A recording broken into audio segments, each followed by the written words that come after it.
À la Chandeleur, on parle toujours de crêpes, mais avant la crêpe fine, dorée, presque fragile, il y avait autre chose, une galette épaisse, rustique, faite pour calmer la faim.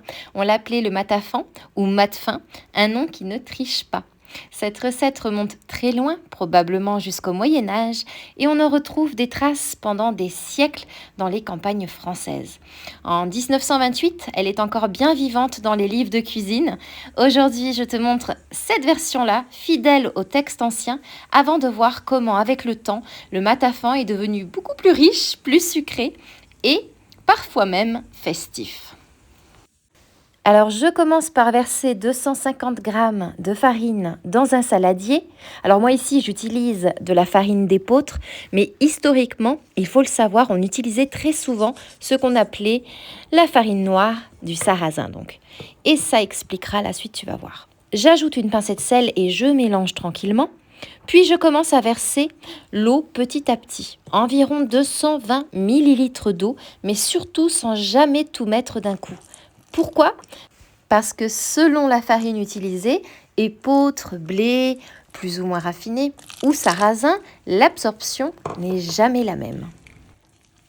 À l'époque, cette pâte se faisait toujours à l'eau, sans exception. Le lait, c'est une habitude beaucoup plus récente. Alors, on cherche ici une pâte épaisse, bien liée, surtout pas une pâte à crêpes liquide comme aujourd'hui.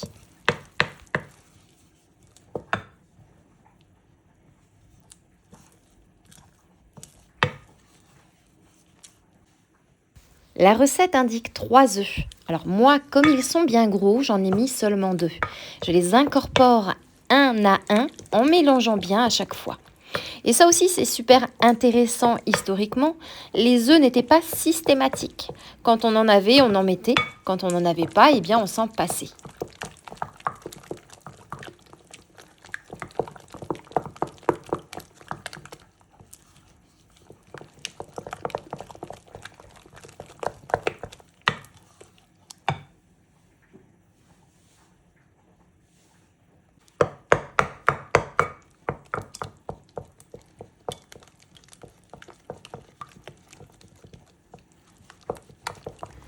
Et maintenant, je couvre et je laisse reposer 3 heures.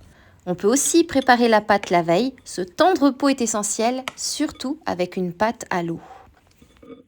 Je passe maintenant à la cuisson et là on arrive sur quelque chose de très parlant, le beurre. La recette de 1928 indique jusqu'à 100 g de beurre. Je l'ai fait volontairement pour comprendre la logique de l'époque, mais soyons clairs, aujourd'hui 20 g de beurre suffisent largement.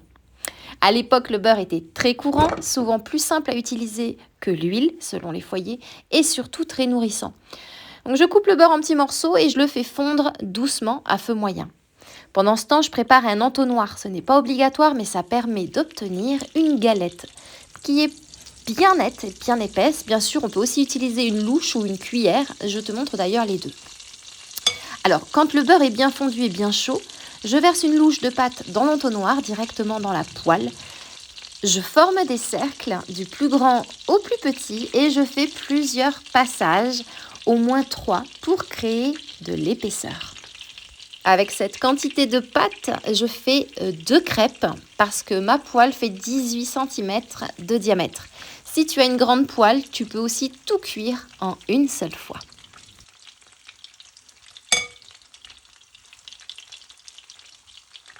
Je laisse cuire 4 à 5 minutes à feu moyen et je couvre la poêle. Alors couvrir, c'est important ici. Comme la crêpe est épaisse, ça permet à la chaleur de bien monter et de cuire le dessus avant de pouvoir la retourner tranquillement.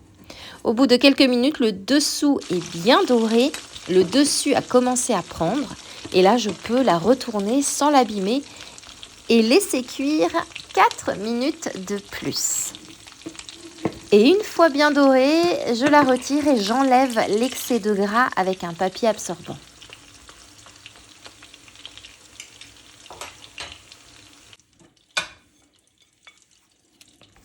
Et pour la deuxième crêpe, eh bien cette fois je fais à la louche, sans entonnoir. Alors c'est beaucoup plus irrégulier, beaucoup plus rustique.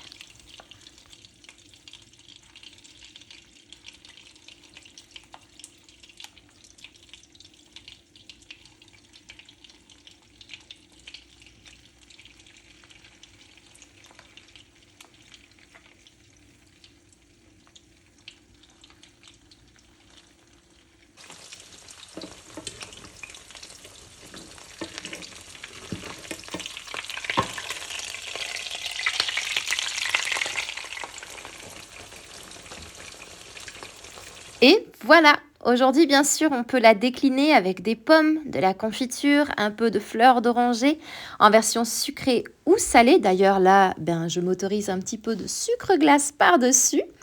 Mais à l'origine, le matafan n'était vraiment pas fait pour être joli, il était juste fait pour bien nourrir. Et à la Chandeleur, c'est aussi une autre façon de raconter l'histoire des crêpes françaises.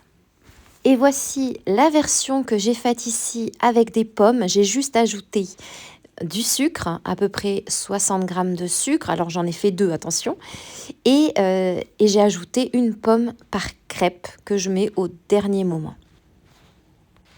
Et bien sûr, là, je verse le tout dans la poêle sans utiliser d'entonnoir ou de louche, comme une crêpe d'aujourd'hui.